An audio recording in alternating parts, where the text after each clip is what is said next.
Le forum sur la promotion des politiques et d'investissement durable et les opportunités d'investissement de la CEDEAO a débuté ce lundi 14 septembre à Abidjan. Ce forum sera l'occasion de mettre en exergue la consistance des plans d'action nationaux de l'énergie durable de chaque pays.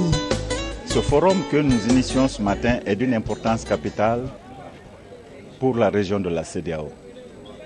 Vous savez, nous possédons d'immenses potentialités énergétiques, tant en hydroélectricité qu'en thermique, mais surtout en énergie renouvelable. Vous savez très bien, nous avons le soleil en abondance, l'air en abondance, la biomasse. Donc mettre en valeur cette source énergétique est d'une importance capitale. Parce que c'est l'énergie propre et durable qui ne finit jamais. Donc c'est pourquoi la CEDEAO a adopté des politiques d'efficacité énergétique en 2013, des politiques d'énergie renouvelable en 2013, que nous sommes en train de mettre en application.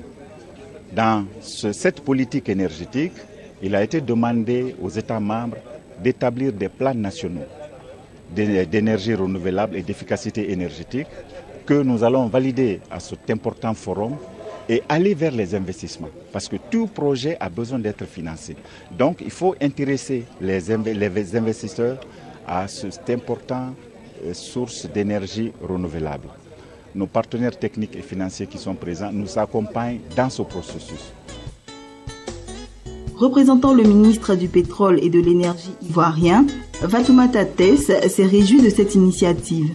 Selon elle, ce forum concourt à montrer le dynamisme de la sous-région à travers les voies et moyens pour favoriser l'accès de toutes les populations à une énergie durable. Elle a aussi relevé les accès au niveau national en cours dans les domaines de l'efficacité énergétique, des énergies renouvelables et de l'accès à l'électricité. Mesdames et messieurs, le Centre pour les énergies renouvelables et l'efficacité énergétique de la CEDEAO, dans la mise en œuvre des politiques régionales de la CEDEAO, a appuyé les États membres dans le développement des plans d'action nationaux pour les énergies renouvelables, PANER, l'efficacité énergétique, PANE, et l'agenda pour l'énergie durable pour tous, C for All. Ces plans d'action traduisent les efforts en cours et ceux à venir dans le domaine des énergies renouvelables, de l'efficacité énergétique et de l'accès à l'énergie au niveau de chaque État membre.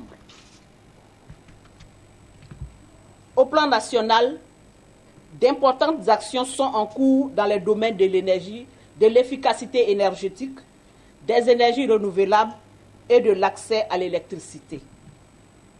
On peut citer entre autres, au niveau légal et réglementaire, l'adoption en mars 2014 du nouveau Code de l'électricité qui favorise le développement des énergies renouvelables et de l'efficacité énergétique. En rendant obligatoire et périodique les audits énergétiques, notamment dans les industries et les grands bâtiments du tertiaire, en introduisant également des normes et exigences d'efficacité énergétique pour les grands bâtiments neufs et les équipements électroménagers, en instaurant un système d'étiquetage énergétique des appareils électroménagers, en instaurant des mesures d'incitation au développement des énergies renouvelables et de l'efficacité énergétique, etc.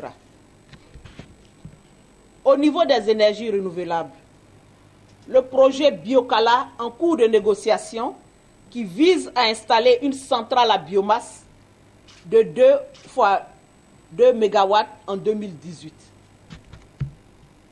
De même que des centrales électriques à base solaire, biomasse et petite hydraulique seront installées suite à un appel à manifestation d'intérêt lancé en octobre 2013. En effet, nous sommes en négociation pour la construction et l'exploitation d'une centrale solaire photovoltaïque de 20 MW crête. Au niveau de l'efficacité énergétique, le programme national de distribution de lampes basse consommation visant à installer 5 millions de lampes basse consommation dans les ménages en remplacement des lampes à incandescence, de sorte à permettre des économies à la pointe de 100 MW. Enfin, en matière d'accès à l'énergie, le programme d'électrification rurale PRONER, visant à électrifier les localités de plus de 500 habitants à l'horizon 2016 et de toutes les localités à l'horizon 2020. Le programme Électricité pour tous, lancé en octobre 2014, qui vise à faciliter le raccordement des ménages par le paiement initial de 1 000 francs CFA et un remboursement du coût du branchement sur 10 ans. Ce qui va permettre de raccorder près de 200 000 ménages par an jusqu'en 2017. Organisé conjointement par le Centre pour les énergies renouvelables et l'efficacité énergétique de la CEDEAO, la Banque africaine de développement, l'Initiative des techniques du climat, le réseau des conseils en financement privé, l'ONUDI et la coopération technique allemande GIZ, le Forum sur la promotion de politiques et d'investissement durable et les opportunités d'investissement de la CEDEAO se tient sur 5 jours à Abidjan. Cet événement réunit des décideurs et responsables politiques de haut niveau, les promoteurs de projets, les investisseurs et les partenaires internationaux. Ces derniers vont explorer les pertinentes interconnexions entre l'environnement favorable et développement de projets et aussi identifier les opportunités d'investissement concrètes.